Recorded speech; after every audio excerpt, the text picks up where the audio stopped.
ultimately here, does the buck stop with you? I mean, you're governor of California. You might as well be the mayor of California. We're all in this together. We're all better off. We're all better off. We're all better off, and we're working together to take care of people.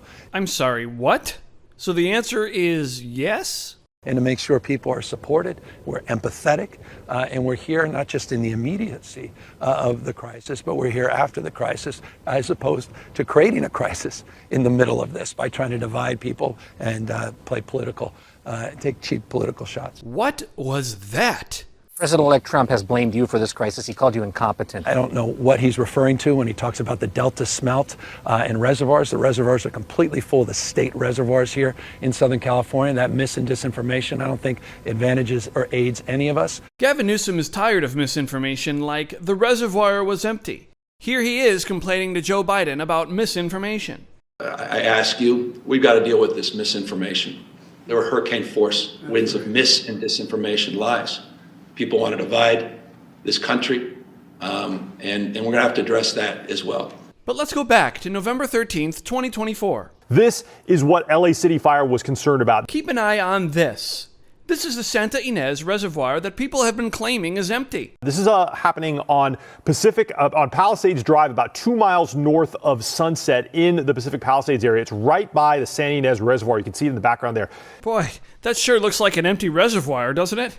We do know, though, from reporting here locally that one reservoir that serves the Palisades was not full. And that's exactly what triggered my desire to get the investigation, to understand what was happening with that local reservoir. That was not a state system reservoir, which the president-elect was referring to. What a sneaky sleight of hand. No, Trump wasn't referring to the relevant reservoir, the one that could have helped with this situation. Newsom says Trump was referring to the state reservoirs, the ones that Gavin is in charge of. You see, those were fine. The local one, the one that Gavin had nothing to do with, was empty. It's not my fault. Gavin definitely isn't to blame, but he will get to the bottom of this. And let's just get the facts, and let's get them out quickly. Let's stop the finger pointing. Let's just assess the truth. I'm not interested in who's to blame. I want to know what happened. I'm not interested in the finger pointing. I want to know what the hell happened, and I want to know when went wrong so it doesn't happen again. What the hell happened? What happened to the water system? Was it, and by the way, was it just overwhelm that you had so much that was used, we drew it down? What is the situation with the water? Obviously in Palisades, it ran out last night in the hydrants. I was talking to the firefighter on this block. They left because there was no water in the hydrant here. The local folks are trying to figure that out. The president-elect chose to attack you, blame you for this. One can't even respond to it. I mean, people are literally fleeing. People have lost their lives. Kids lost their schools. Families completely torn asunder. Churches burned down. This guy wanted to politicize it. I have a lot of thoughts, and I know what I want to say. I won't.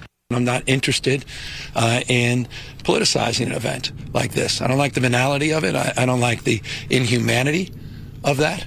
I would like people to focus on a collaboration between the executive in Washington, D.C. and in the state of California to help rebuild a community that's been completely ravaged.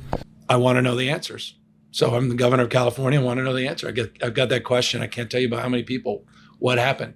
On my own team saying what happened. And I want to get the answers. And I'll be candid with you, I wasn't getting straight answers. Yeah. I watched the press conference. I met with some of those leaders. We had my team start talking to local leaders saying what's going on. Our state, and you weren't getting straight answers from the local leaders. I was getting different answers. And so for me, that's not a story. When you start getting different answers, then I'm not getting the actual story.